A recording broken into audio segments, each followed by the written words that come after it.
partnership program allows you to tackle a lot more conversations at the same time, and hopefully a lot more of those conversations are going to be somewhat warmer from the outset because you have that advocacy. So ideal client profile is obviously one of the most key points to get square on straight up.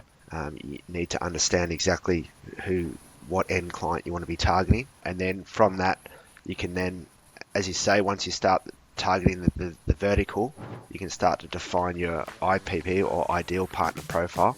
Hey there, you're tuned in to Beyond Handshakes with Nick and Nish. We talk to partnership legends from across Australia about what it really takes to build meaningful, lasting collaborations. And more importantly, we delve into where partnerships are headed next. Each episode, we dive into partner playbooks, revenue share models, and go-to-market strategies with leading experts who build ecosystems that actually scale. Whether you're looking to grow through alliances, co-marketing, or joint ventures, this is where we break it all down. Hello, everyone. Nish, welcome. Ed, welcome. This is B2B partnerships series that we're putting together to help partnerships professionals get the most out of each other, come together and share some insights. So, Nish, thanks for helping spearhead this. Yeah, we're hoping there'll be some good takeaways anyway. So, bit about us to begin with. Nish, do you want to just give a bit of a wrap as to who you are and what you're doing at the moment? Yeah, sure. So I currently manage partnerships at pay.com.au. So we're a B2B payments and rewards platform helping everyday business owners earn points on all their business expenses, in short. And I guess the main reason behind this podcast was really to kind of figure out, just share with listeners, because I think that a lot of people, partnerships are a relatively new space. So it's all about kind of sharing best practices, how we've kind of come along the journey. I know, Nick, you yourself have been in partnerships for a while as well. But yeah, just really, really excited to have some really cool guests and just dive deeper into partnerships. And yeah, today we're lucky enough to have Ed Wiley. Ed, you're at Monoova at the moment. What's your current remit there? Yeah. Thanks for having me on first, Nick and Nish. I joined Monoova 3 years ago, so my 3-year anniversary was actually last Friday. So, woo! Got that text message afternoon. But my role at Monoova and a bit about the company. So my role personally, head of growth, and right now I'm mainly looking after kind of spearheading our own partnership initiative. So we've never really had partnerships at Monoova, which is kind of interesting in itself. But when I joined, I came from a partnerships background, and it was one thing that I kind of started, but we didn't actually officially announce it or kind of put resources behind it. So this financial year, we're fully going all in on partnerships, being one of our strategic pillars, and that is also just not just referral partners, but also like integrated partners with like platform partners. So that's kind of my current role. Bit about Monoova. So we're an Australian payments company which allows everyday businesses from small to kind of ASX listed companies to access payment rails in Australia. So what are payment rails? That's everything from your MPP rails, which is PayID, Pay2, OSCO, and then your kind of traditional ones like your cards, your BPays, your direct debits, your Swift. So pretty much every single payment method you can think of. And our typical client is someone who's transacting a couple of thousand payments a month. So someone who's got volume, because we're like an API first company. And if you can think about it in your own mind, so like whenever you received a utilities bill or kind of your property, paying your rental property, so we partner with a lot of different companies to help automate all the receipts of that. And that's kind of our ideal client, is someone who's just processing a lot of payments, feeling the pain of manual processing, and that's where kind of we come in and just automate that and make their life a bit easier. Nice, thanks for the the roundup there, Ed. I know you've got a passion for partnerships.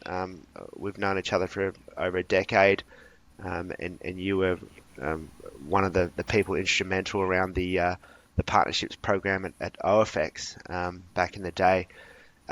Was it you who's sort of been putting the pressure on to formalize partnerships at Monoova, or was it a sort of a group decision to move into this space? There were some seeds planted early on. So when I took over the team, so kind of right now I manage a team of 7 growth managers. So like in the growth managers, more of a outbound sales, but I moved that into more of a hybrid role. So both they do kind of hunt and eat what you kill, as well as like some inbound. But then what I tried to think about was, aligning to certain verticals. So one of those verticals is lending.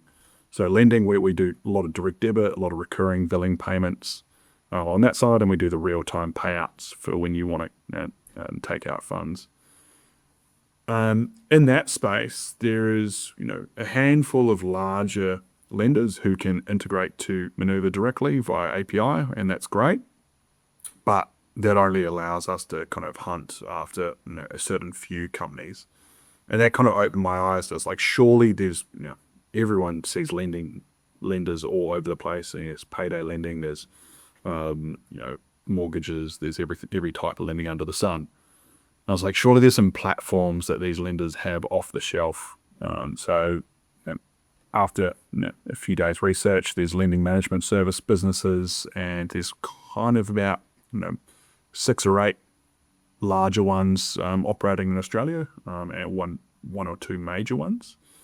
And over the past 2 years, we've integrated into several of those lending systems, and that kind of officiated our partnership kind of strategy. It wasn't really, hey, we're going to go do partners. I was just like, there is a better way and a more scalable way to kind of win this vertical.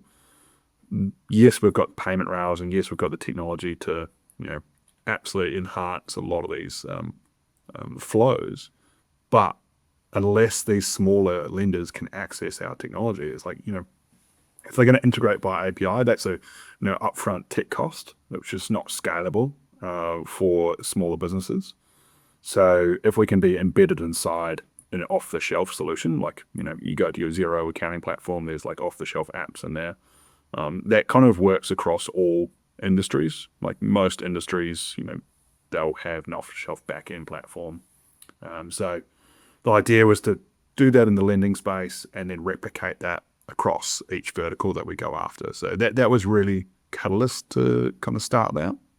And then this financial year, it was kind of realizing not only how much it cost clients and time and effort and kind of funds to integrate to Monoova, which limited us to clients who are only doing payments that have 5,000 payments above per month.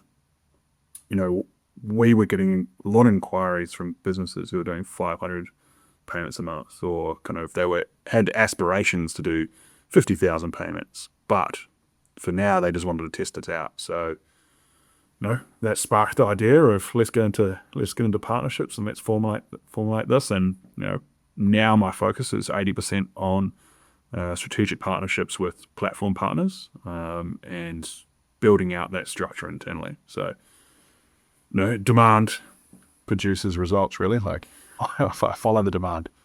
Fantastic. That's a great kind of success story, and I guess how it came to be. It'll be great, Ed, to kind of get some insights into how you go about, I guess, qualifying partners. You mentioned, your sweet spot is any kind of customer transacting 5,000 and above. But how have you gone about kind of building out that qualification process? Because partnerships, I guess, is all about iteration. So it'll be good to understand, I guess, what your views are on that.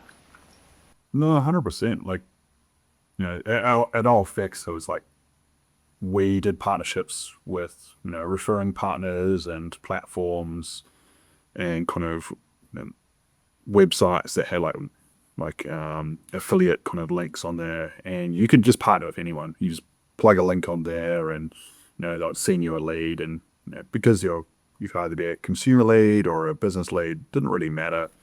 It was more around making sure that that lead was up and running. Whereas at Monoova, the types of clients are quite a bit different. We want to service businesses only. So to be able to partner with those platforms or kind of those referring partners, you need to narrow down to those verticals which where your product is a really good fit. So instead of trying to boil the ocean, you try to kind of stay focused. And we've done really well in insurance, so we're now integrated into like the insurance platforms for kind of smaller insurers and then the larger insurers as well. And so if you stay focused, that means you can kind of spend your money wisely for events. So you can go to the same events, go to the same kind of, see the same opportunities time and time again, and you allow your growth managers to become specialized in one or two or three verticals. And I think this is pulling on my previous one. I think my old boss John Sim was like, become the specialist and the go-to person. So whenever payments gets mentioned, back in the day it was whenever FX gets mentioned or foreign exchange gets mentioned, you're the go-to person in that industry. So to create that, you need to be committed to go to every event and go to every and kind of network within those events. So it's people buy from people, even though we've got all the technology in the background. People buy from people, and in partnerships is all about referrals, and referring your client that you are doing business with is quite hard because you trust your own service and you trust to not stuff that up. To hand that referral off to a third party who you might not trust is kind of really, really scary. So it's definitely much, you have to enable that referral partner to be not only the tools to be able to refer, but also build that trust and handhold that referral through that. Sorry, I kind of went off on a complete tangent from the original question. But yeah, that's kind of where I got to. If we go back to your original question, it's like, what's an ideal client and how do I decide on what the ideal client is? One is focus on the vertical and then the ideal client will come. The second one is partnerships allow you to access a lot more clients in terms of ones that, I said 5,000 plus for direct. We've got clients who refer us, 500 payments per month. So because our internal cost to onboard them is much less, we know that the flow of funds, the integration costs is taken away, so they're not using up our integration team, our onboarding team know what they're doing. So all those costs come down. You're not spending your Google AdWords, not spending your marketing dollars on an acquisition. So it allows you to kind of self-serve and be able to target more, as long as you stay true to the verticals that that are kind of a good sweet spot for your business. I think that it's a good opportunity as well, Ed, for us here as a group to define a couple of acronyms that are probably going to pop up in a lot of conversations along the journey. One's that ICP, so Ideal Client Profile, which you emphasized, Ed, is obviously one of the most key points to get square on straight up. You need to understand exactly what end client you want to be targeting, and then from that you can then, as you say, once you start targeting the vertical, you can start to define your IPP or Ideal Partner Profile. Two acronyms that get used a lot but sometimes aren't defined well. Mm-hmm. And I think the other point that you made, which is quite interesting, and there's a lot of clickbait headlines on LinkedIn at the moment saying, cold calling is dead, this sort of stuff. But there may be some truth to the fact that it is anecdotally a lot harder to get through in a direct sales motion these days, especially since COVID, and especially since some of the suspicion around picking up landlines. So, as you said, having a partnership program allows you to tackle a lot more conversations at the same time, and hopefully a lot more of those conversations are going to be somewhat warmer from the outset because you have that advocacy from a third party partner, I should say. So there's a couple of good points there that I imagine will become themes throughout this ongoing conversation. No, 100%. Like for me, I'm a very verticalized person. So, say pick insurance for one. If you just said, hey, I'm going to hire a salesperson who's just going to do outbound cold calling to insurance businesses, everyone's got to hit their targets. If they just hit up, insurance companies, they would not be able to kind of keep them on as a salesperson because insurance companies themselves are really slow. They're slow movers. To build their internal business case to integrate takes 12 months plus. Even if they decide to sign with you, they have to put resources aside to kind of integrate. So to marry up partnerships alongside direct sales is key. Like you either have to have two different segments and work together or have a hybrid approach. This comes to B2B partners. Like B2C partnerships are quite a lot different. But in my space, it's being able to secure some funds for a long-term investment and make sure that you bring the company on that journey. If you expect to kind of go into a vertical and reap rewards in 6 months, you have to pick your verticals because there's only a certain amount of verticals or kind of company verticals that will allow that. And those are the ones that are fast moving, the small, and you're going to go after smaller companies that are going to generate you a lot less revenue. But if you can kind of invest in it for the long term and marry up partnerships with direct sales. Also, direct sales is, as you said, quite costly these days. Like the cost of acquisition is gone up astronomically with the cost of Google and sales people's salaries these days, just their base salaries. What they expect as a base and then their comms on top is got significant. So you got to be really careful around how you position that and how you kind of roll that out as a sales manager. Yeah, it's a good point. I mean, the tech stack that sits behind a Salesforce these days is also, I guess, proliferating, isn't it? There's all sorts of tools out there, Lusher, not to mention the CRM costs, Zoom, all these sort of LinkedIn sales nav. technology.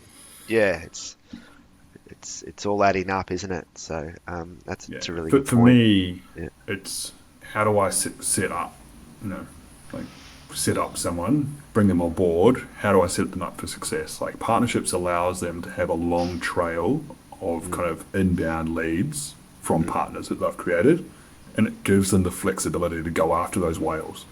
Yeah. So I know a lot of businesses like silo partnerships and just to sell partnerships, which is good.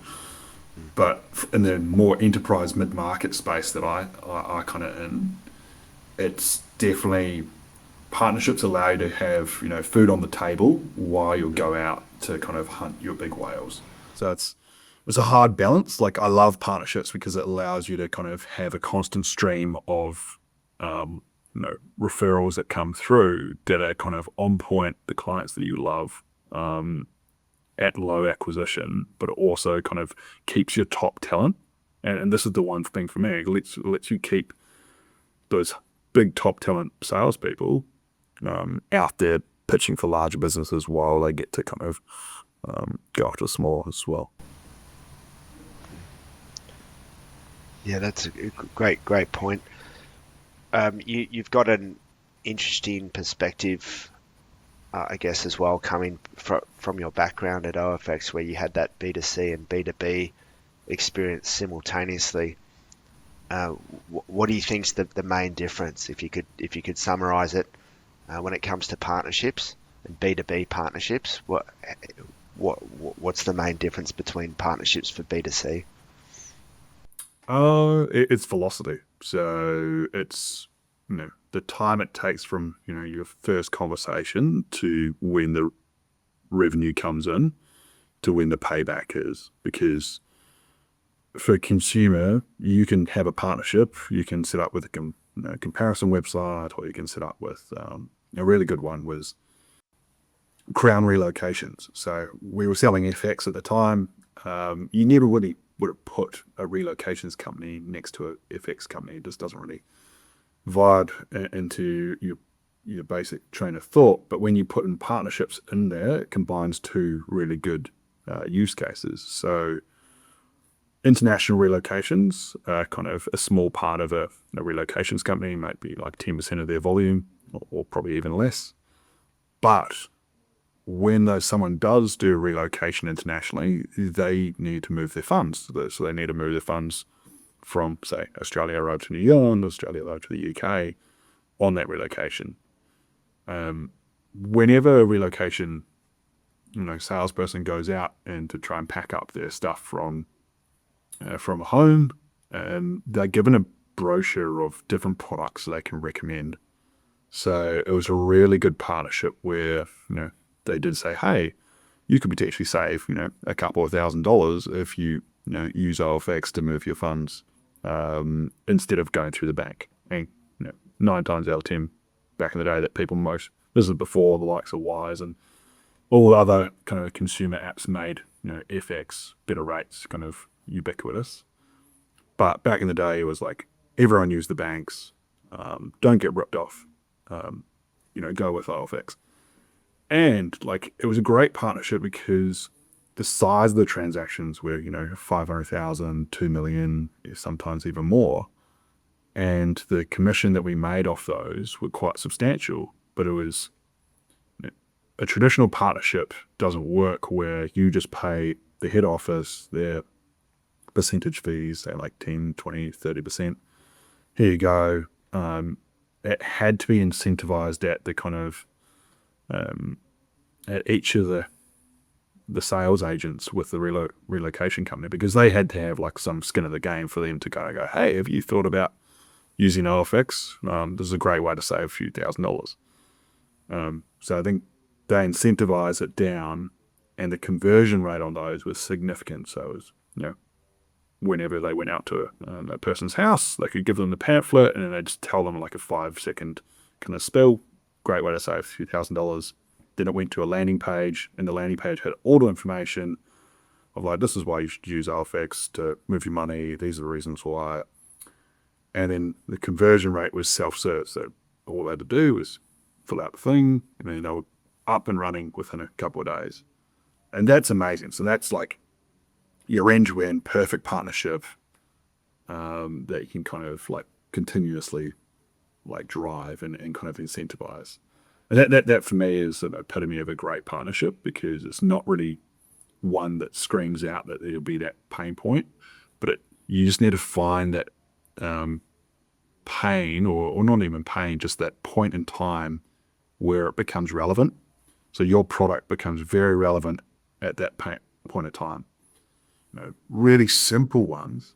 Sorry, Ed, I was going to say, Nish, you I imagine when it comes to incentivizing different layers of the partner organization, I manage there's a similar objective on your side for your product. Would that be fair?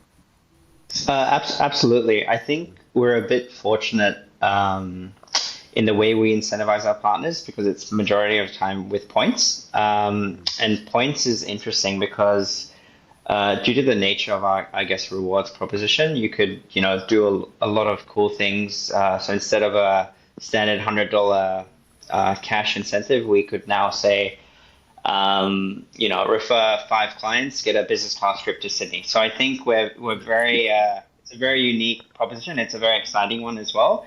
But Ed, actually, to your point, I think it's hard to get the, a lot of sales guys are incentivized by, those big paychecks. So apart from, if the incentive structure isn't correct, how do you actually go about like determining what that incentive structure looks like?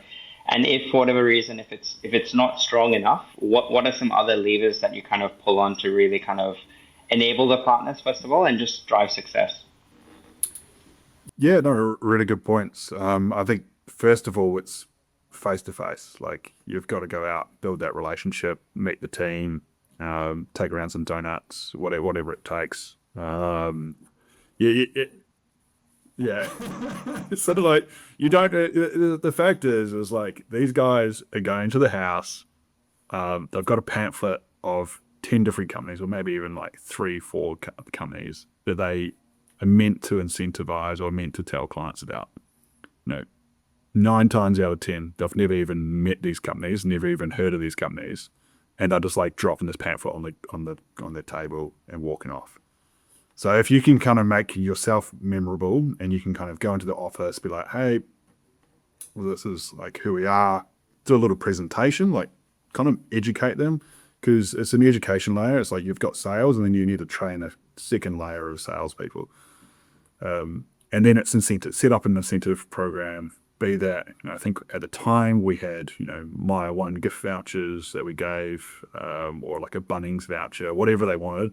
And the funny thing is like, the reason why I use the Crown example, it's exactly the same structure that I'm going to have to implement with these lending platforms, because these lending platforms, they have salespeople that are actually going out and trying to pitch lending businesses to switch over their business or kind of upgrade their business to their new, online cloud solution.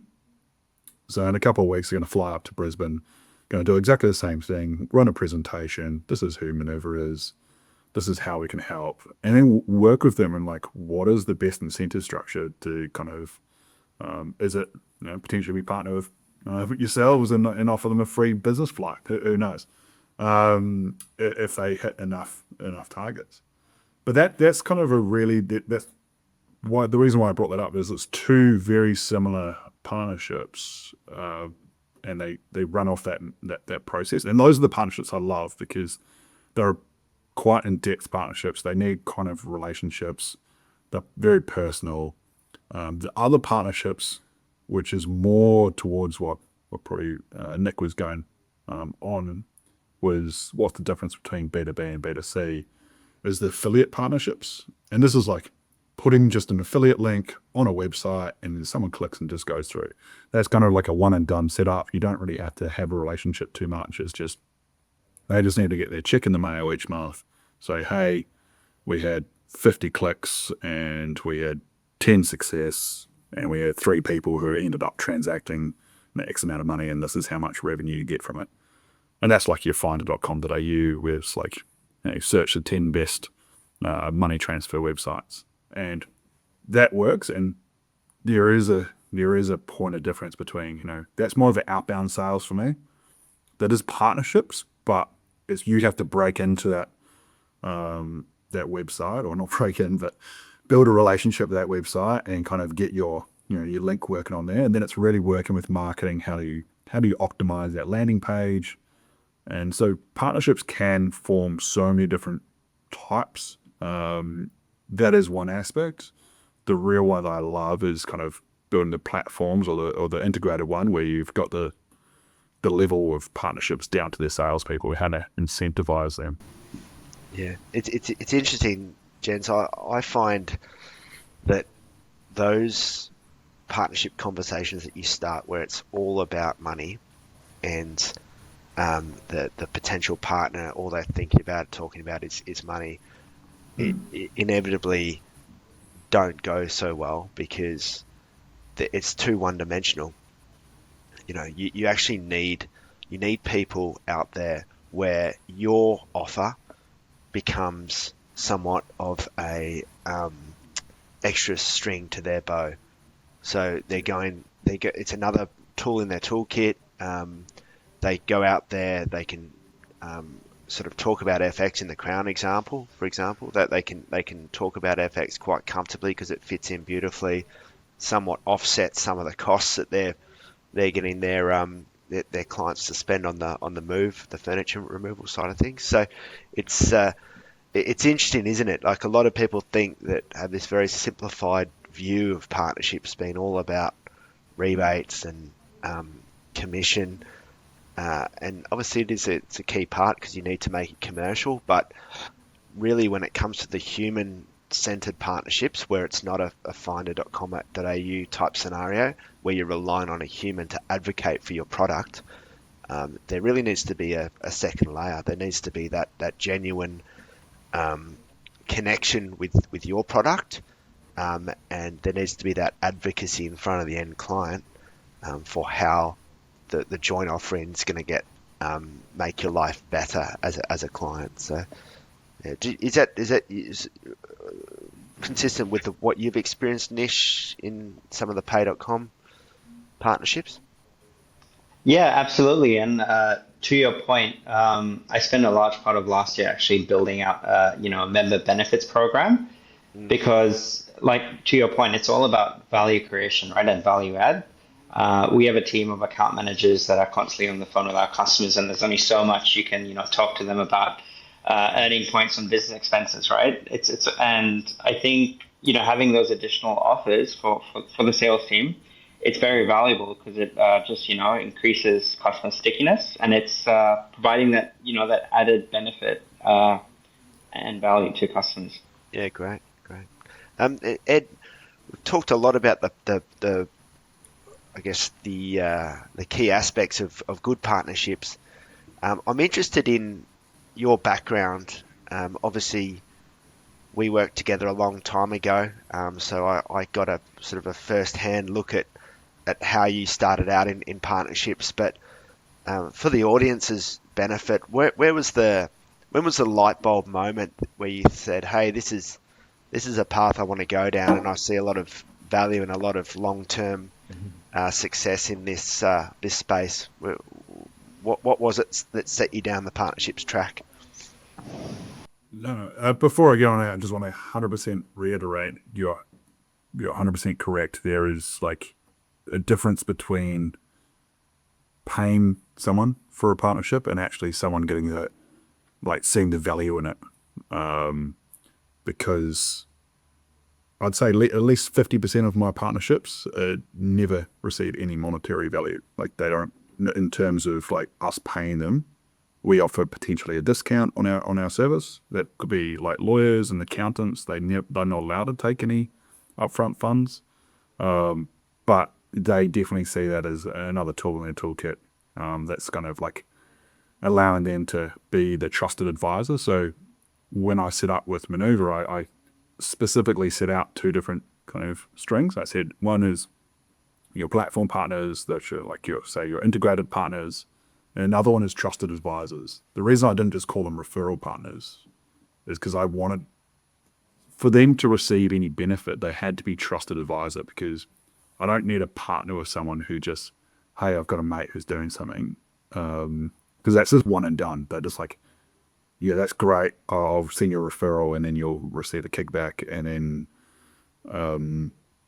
I'll never hear from you again. But I've like wasted all my time setting this up and kind of having to sign documents and everything. So I want to get like trusted advisors, like lawyers, who work really well with them to identify the pain point or the kind of aha moment where the topic of relevancy comes up.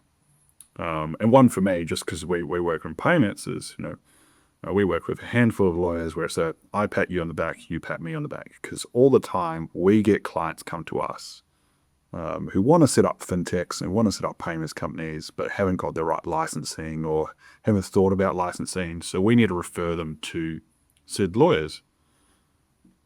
Same goes back the other way. So the lawyers, when they're kind of talking to clients, hey, you need to get your AUSTRAC license, you need to get your AFSL license.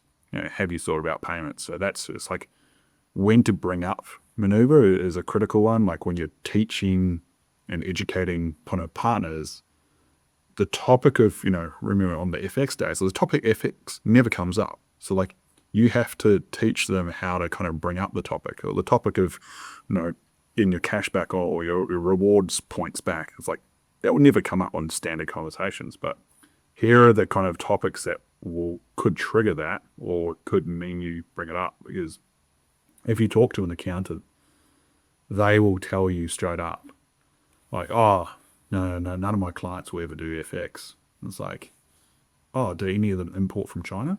It's like, oh, yeah, I've got about half of them that import from China. It's like, okay, so half of them do international payments.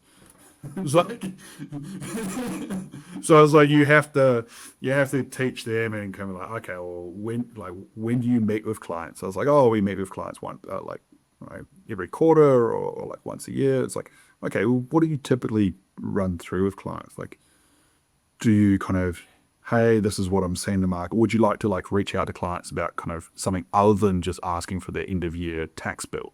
And they're like, oh yeah, I'd love to do that because I hate kind of having to, like, yeah, let's our annual catch up. And I was like, after that meeting, they just know they're going to get stung with like a $1,000, $2,000 bill. It's like, oh, how could you offset that? Like, to your point, it's like you could offset your moving costs or you could offset your accounting fees with the savings. And then during that initial meeting with those trusted advisors, I learned this off my old boss, Jonathan Sermon. Nick, I'm sure you'll have on the show. He at every single point, he was like, never leave a meeting without asking for a referral. So if you can't get the referral in the first meeting with a trusted advisor, it's probably not the right partner for you. So the reason for that is, one, is to potentially get a referral, but two, alleviate any questions they might have before leaving that meeting. Because if you leave that meeting, time kills deals, and they will build all the scenarios in their head of why not to refer a client. And three is they might refer a client to you, but it's the wrong type of client. So in their head, they're building this persona of like, oh yeah, I've got the right client in my mind. Because if you're talking for someone for 20, 30 odd minutes about kind of your services and how you could partner, if they haven't thought about a client, then you're either really bad at your sales pitch or they're completely off for the fairies. So ask them, I remember John always said, was like, ask them for, pick a client, just what is the typical client? One that, you don't like dealing with or kind of is like really hard to deal with. I'm happy to kind of take the reins and just let's solve for the hardest client. Because the problem is they will then, if you let them pick the client, they will pick the client that's probably on the best FX rates, who's already getting serviced by like a premium broker, and that's really hard for us to win. But it's like, pick a smaller client, pick one that I can win, and then handhold them through that first deal, which is like the main goal of to get a partnership up and running is to get that initial referral, the best 5-star experience. So red carpet, roll it out, give them the extra discount on that rate, and make sure you hold the partner's hand and the client's hand all the way through and keep the partner updated. As soon as they have one referral, it's like, oh, I can now trust Nick. I can now trust Mish. And it's like, then they will start flooding you with hopefully they flood you with referrals, but that's kind of the goal. Sorry, Nick, I lost you on your question, but just wanted to hone in. There was a really good point that you made.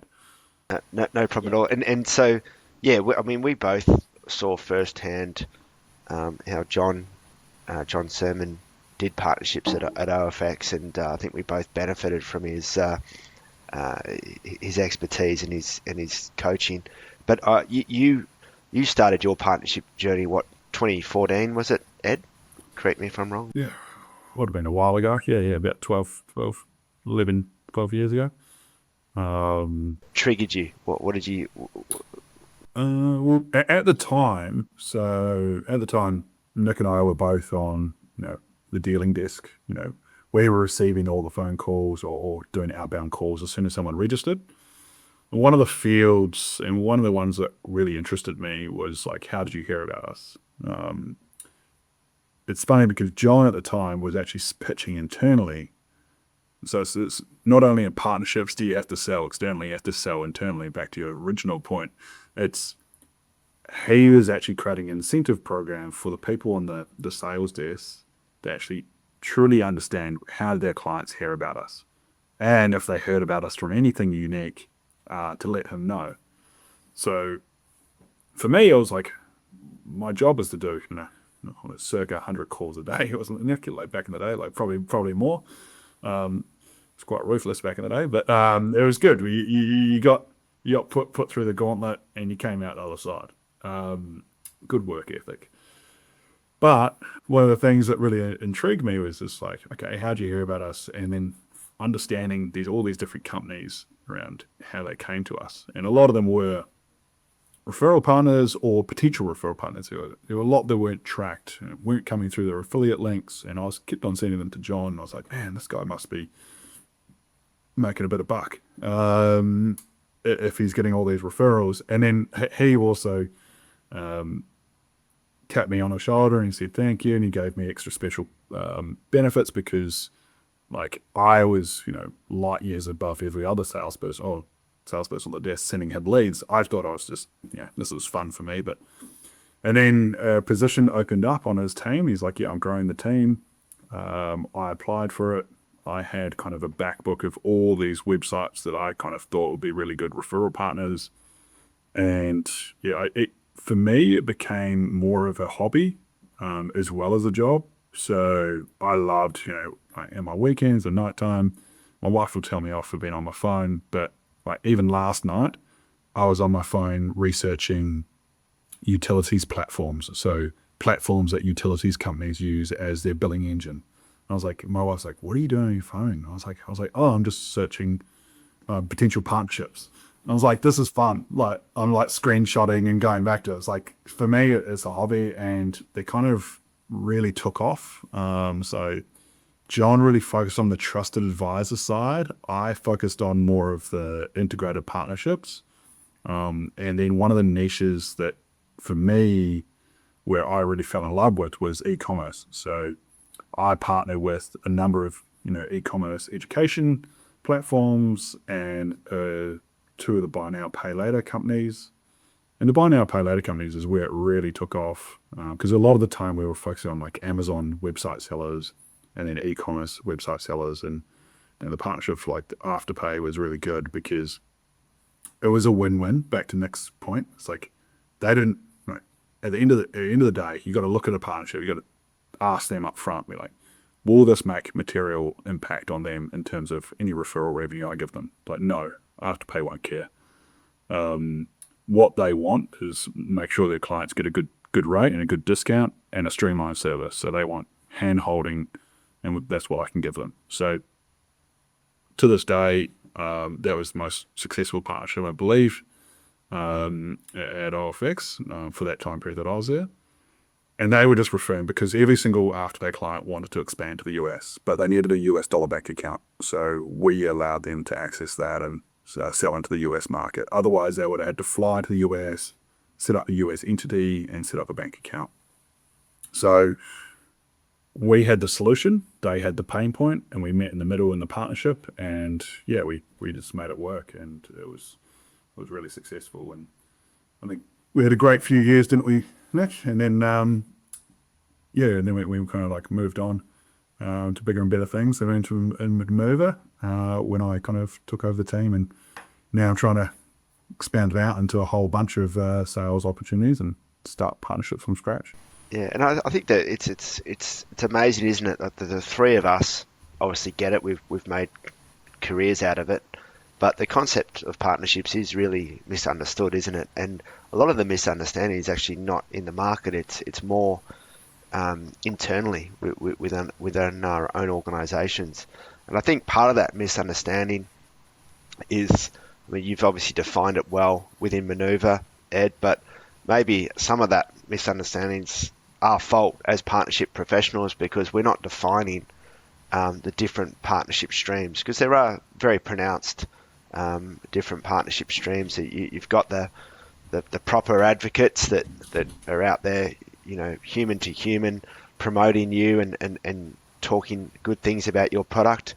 There's the platform players, and then there's the ones where money's not changing hands. It's more of a a trusted advisor situation like you alluded to, Ed. So yeah, it's a lot of the battle, a lot of the the journey that the path that needs to be trodden is on the internal side when it comes to some of these big ideas that we all have. So yeah, very good point.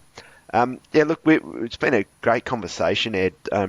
Really appreciate some of these key points.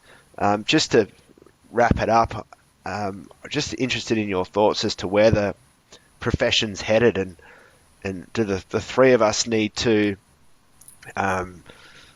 change tack at all, do you think, or do you think we're ahead of the game? Well, what's your thoughts? I think partnerships is in its very infancy, so we're already ahead of the game with seeming that we're in partnerships already. I think direct sales is going to become ever and ever more costly to service with direct headcount. Once you throw an AI into the mix, then people kind of will expect more and more from a salesperson, which is really hard to kind of, if you are direct sales, you're going to have higher and higher targets to hit, more expectation, whereas partnerships,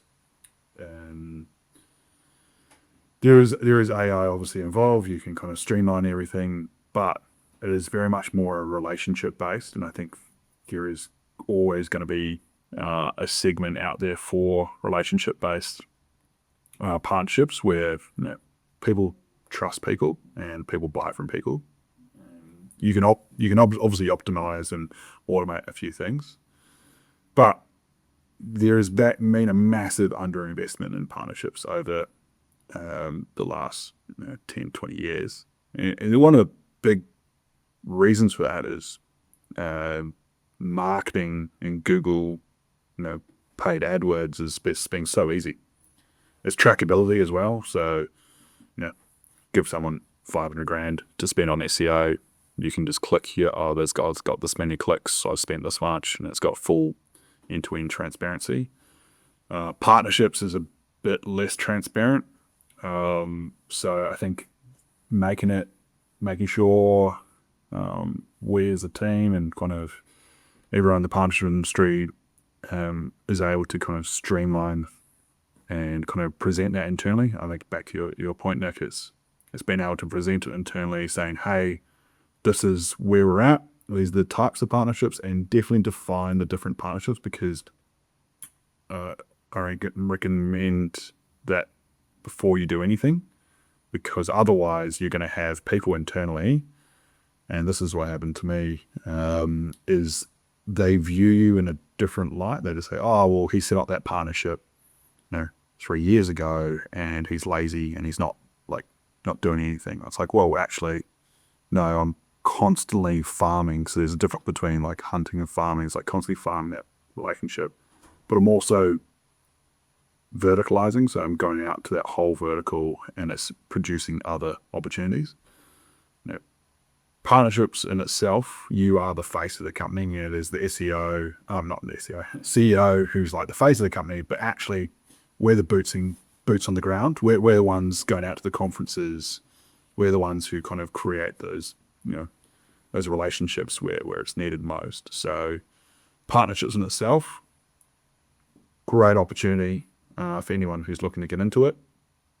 And yeah, you just need to set yourself up for success. There's the kind of core thing is revenue numbers that are trackable, and kind of attributions, because you're going to be fighting, traditionally, you'll be fighting tooth and nail against marketing, because marketing have got very clear KPIs. Any inbound lead, marketing will want to claim for themselves. They'll say, oh no, they clicked on our Google page or they clicked on our ad. It's like, yeah, but my trusted advisor told them about Monoova, and then they went to the ad. It's like, okay, well, actually, who's doing it? Oh, they shouldn't have paid for an ad. They should have gone through an affiliate link. So just be able to train your referral partners to kind of do one-to-one introductions. I find that usually best to start with, and then as they kind of scale up, you can kind of send them down unique URL links on landing pages, but one-to-one interactions usually